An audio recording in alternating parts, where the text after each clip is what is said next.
इस मूवी का स्टार्ट एक कॉन्फ्रेंस को दिखाते हुए होता है, जहाँ पर दो ब्यूटी एक्सपर्ट्स भी मौजूद होते हैं, जिनमें फीमेल का नाम लॉरेल था। वो लोग beauty products like soap, creams के बारे में बातें कर रहे थे कि हमने अपने न्यू क्रीम को कब लॉन्च करना है और मार्केट में उसे कब उतारना है। यहाँ पर हम ये जान पाते हैं कि प्रोडक्ट्स की जो इन्वेस्टर होती है वो लॉरेल ही होती है। इसके बाद उस ब्रांड का इन्वेस्टर किसी और लड़की को बना दिया गया और इवन ये डिसाइड होता है कि प्रोडक्ट्स के एडवर्टाइजमेंट के लिए लॉरेल की जगह उस लड़की की ही पिक्चर्स लगेंगी। इस बात की वजह से लॉरेल को काफी गुस्सा आ जाता है, लेकिन वो इस बात को ज्यादा फील नहीं होने देती क्योंकि उनकी ये क्रीम बहुत जल्द मार्केट में लॉन्च होने वाली थी। इसी वजह से वो कुछ नहीं बोलती, चुप रहती है। फिर दूसरा ब्यूटी एक्सपर्ट जो कि कंपनी का ऑनर भी था, वो एक लड़की पेशेंस को अपने ऑफिस में बुलाकर उसे डांटता है और यही लड़की पेशेंस मूवी की मेन कैरेक्टर है। वो ब्यूटी एक्सपर्ट कहता है कि मैंने इस क्रीम को बनाने में काफी पैसे लगा दिए हैं और मैं नहीं चाहता कि मैं तुम्हारे इस वाले बॉक्स डिजाइन पर अपनी क्रीम को लॉन्च करूं, इसीलिए तुम्हारे पास कल 12 बजे का टाइम है। मुझे और अच्छी अच्छी न्यू डिजाइन बना कर दिखाओ और अगर तुम ऐसा ना कर पाई तो बेशक तुम जॉब को स्किप कर सकती हो। तो इस डील के लिए पेशेंस एग्री हो जाती है। फिर नेक्स्ट डे पेशेंस बॉक्स का अच्छा सा डिजाइन बनाने में बिजी होती है, लेकिन तभी उसकी नजर एक बिल्ली पर पड़ती है और वो समझती है कि शायद ये बिल्ली यहाँ पर फंसी हुई है, इसीलिए वो उस बिल्ली को वहाँ से निकालने के लिए उसकी हेल्प करने के लिए वहाँ पर जाती है। लेकिन इसी कोशिश में उसका पैर स्लिप हो जाता है और वो एसी के सहारे दीवार से लटक कर खुद को बचाती है और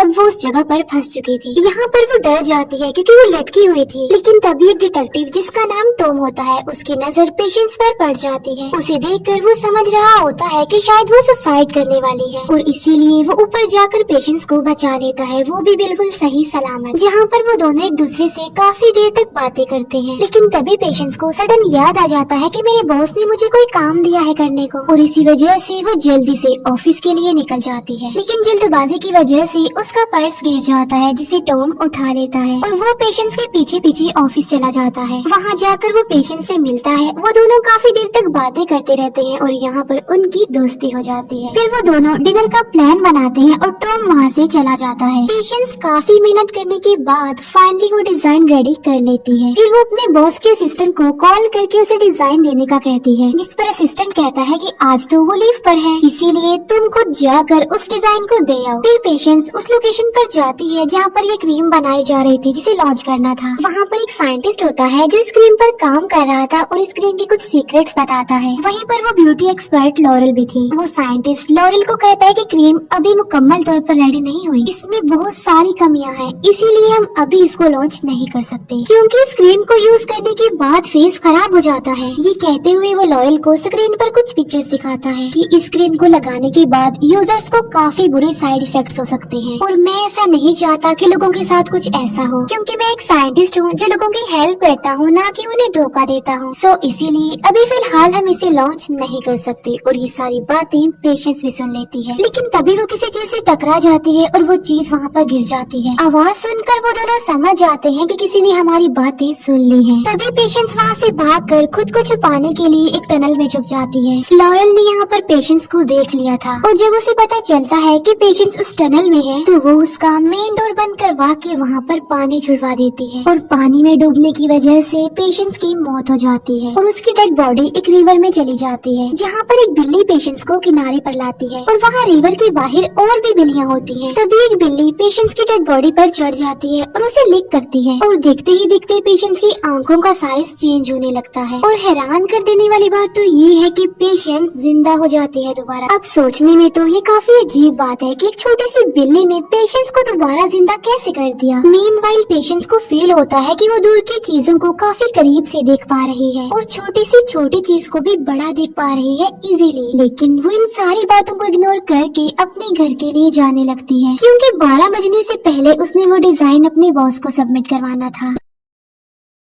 लेकिन लेट होने की वजह से उसका बॉस उसे जॉब से निकाल देता है। अपनी जॉब को खोकर वो बहुत ज्यादा अपसेट हो जाती है, लेकिन तभी उसे टॉम याद आ जाता है कि आज तो हमने डिनर पर जाना था जो कि उसने मिस कर दिया। इसीलिए पेशेंस एक कॉफी कैन पर सॉरी लेकर टॉम के पास जाती है, जहाँ वो मिलकर पहले कॉफी पीते हैं और बाद में बास्केटबॉल भी खेलते हैं। यहाँ पर पेशेंस फील करती है कि मैं पहले से ज्यादा एक्टिव और पावरफुल हो गई हूँ। फिर अगले दिन पेशेंस को अपने घर में वही कैट दिखाई देती है जिसको उसने बचाने के लिए अपनी जान जान की परवाह नहीं की। इसीलिए वो समझती है कि ये जो चेंजिंग्स मुझ में आई है, यानी जो पावर्स मुझे मिली है, शायद ये बिल्ली ही उसकी रीजन हो। इसीलिए उस बिल्ली के गले से उसका बेल्ट निकाल लेती है और एड्रेस के मुताबिक उस बिल्ली के ऑनर से मिलने जाती है, जहाँ पर उसे पता चलता है कि ये कोई नॉर्मल बिल्ली नहीं है, बल्कि इस बिल्ली में ये पावर है कि वो किसी भी मरी हुई लड़की को जिंदा कर सकती है। तब पेशेंस को पता चलता है कि उस रात उसके मरने के बाद इस बिल्ली ने ही उसको जिंदा किया था। फिर बिल्ली की ऑनर पेशेंस को एक मास्क देती है और उसे कहती है कि अपनी पावर्स का सही इस्तेमाल करो। इसके बाद पेशेंस अपने घर आ जाती है। तभी उसे उसकी फीमेल फ्रेंड की कॉल आती है और वो उसे अपनी और टॉम की सारी बातें बता देती है। फिर पेशेंस की फ्रेंड उसे एक ड्रेस गिफ्ट करती है जो कि कैट वुमन का ड्रेस था। फिर उसी रात पेशेंस बाइक पर बैठकर टॉम से मिलने जाती है और वही ड्रेस वो पहनकर जाती है, यानी कैट वुमन का ड्रेस जो उसकी फ्रेंड ने उसे गिफ्ट दिया था। लेकिन रास्ते में ही उसे कुछ चोर नजर आते हैं जो कि गोल्ड की शॉप को लूट रहे थे, जहाँ पर कैट वुमन यानी पेशेंस उन्हें काफी मारती है और ज्वेलरी को लेकर अपने घर आ जाती है। नेक्स्ट मॉर्निंग जब वो ज्वेलरी को देखती है तो उसे रियलाइज होता है कि ये ज्वेलरी मुझे अपने साथ नहीं लानी चाहिए थी, उसने ये गलत किया है। तभी वो एक नेकलेस के अलावा बाकी सारे ज्वेलरी एक इन्वेलप में डालती है और उस इन्वेलप पर सॉरी लिखकर उसे पुलिस स्टेशन पहुंचा देती है। इसके बाद वो अपनी फीमेल फ्रेंड के पास जाती है, जहाँ पर उसे पता चलता है कि क्रीम में कमियां और खामियां होने के बावजूद भी ब्यूटी एक्सपर्ट्स उसे लॉन्च करने जा रहे हैं। इसीलिए वो उस लोकेशन पर जाती है दोबारा से जहाँ पर ये क्रीम बनाई जा रही थी और इस बार वो मास्क और कैट वुमन वाले ड्रेस को पहन कर जाती है। और तभी वो फ्लोर पर देखती है कि लॉरेल के साइंटिस्ट की डेड बॉडी वहाँ पर पड़ी हुई है और ये वही साइंटिस्ट था जिसने इस क्रीम पर काम किया था। और तभी वहाँ पर एक गार्ड आ जाता है और पेशेंस को देखने के बाद वो ये सोचता है कि शायद इस साइंटिस्ट को पेशेंस नहीं मारा है और इसी वजह से वो गार्ड अलार्म को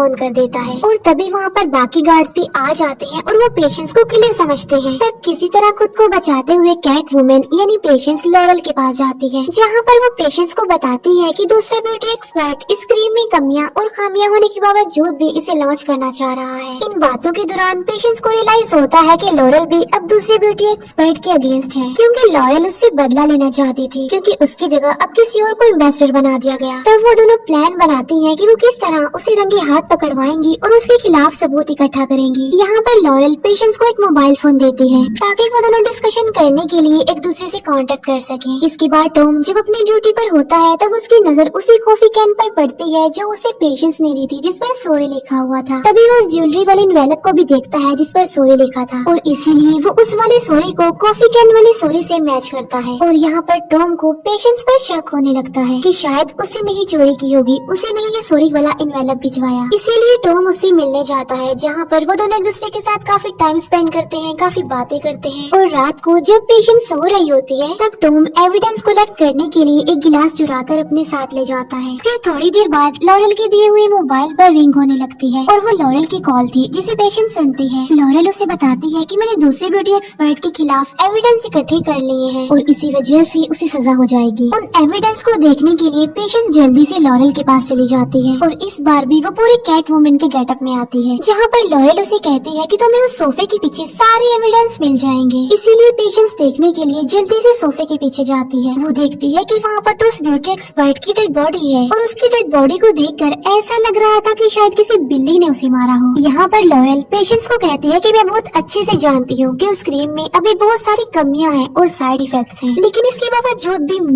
मैं उसे लॉन्च करना चाहती हूँ क्योंकि मुझे पैसा चाहिए, क्योंकि मुझे सिर्फ पैसे से अपनी सक्सेस से मतलब है और किसी से नहीं। और मुझे पता था कि तुमने उस दिन हमारी बातें सुन ली थी और मैं ये भी जानती हूँ कि तुम क्रीम को लॉन्च कभी भी नहीं होने दोगी, इसीलिए मैं तुम्हें इग्नोर तो नहीं कर सकती थी, तुम्हें ऐसे तो नहीं छोड़ सकती थी। और अब तुम इस ब्यूटी एक्सपर्ट की मौत के इल्जाम में जेल जाओगी। और ये कहते ही लॉरेल अपने घर का अलार्म ऑन कर देती है और तभी वहाँ के सारे गार्ड्स आ जाते हैं और वो कैट वुमन यानी पेशेंस पर गोलियां चलाने लगते हैं। तब पेशेंस खुद को बचाने के लिए भाग रही होती है, लेकिन तभी अचानक से उसके सामने टॉम आ जाता है और यहाँ पर वो टॉम से फाइट करती है और वो उसे डिस्ट्रैक्ट करने के लिए उसके पास जाती है और मौके का फायदा उठाकर वहाँ से भाग जाती है। इसके बाद टॉम जल्दी से लैब में आ जाता है और वो ग्लास पर बनी लिप प्रिंट और अपने फेस पर बने लिप प्रिंट्स को मैच करवाता है और वो देखता है कि दोनों मैच हो गए हैं। और यहाँ पर टॉम को पेशेंस के खिलाफ सबूत मिल गए थे, इसीलिए वो पेशेंस को अरेस्ट करके ले आता है। और यहाँ पर पेशेंस एक्सेप्ट करती है कि हाँ मैं ही कैट वुमन हूँ और कहती है कि वो साइंटिस्ट और ब्यूटी एक्सपर्ट को मैंने नहीं मारा, लेकिन लिप प्रिंट्स और सॉरी वाली हैंडराइटिंग में चोरी की वजह से टॉम पेशेंस को जेल में बंद कर देता है। उसी रात हम देखते हैं कि पेशेंस जिस सेल में होती है उसमें एक बिल्ली आई है। पेशेंस फौरन उसे पहचान लेती है कि ये तो वही बिल्ली है जिसने मुझे जिंदा किया था,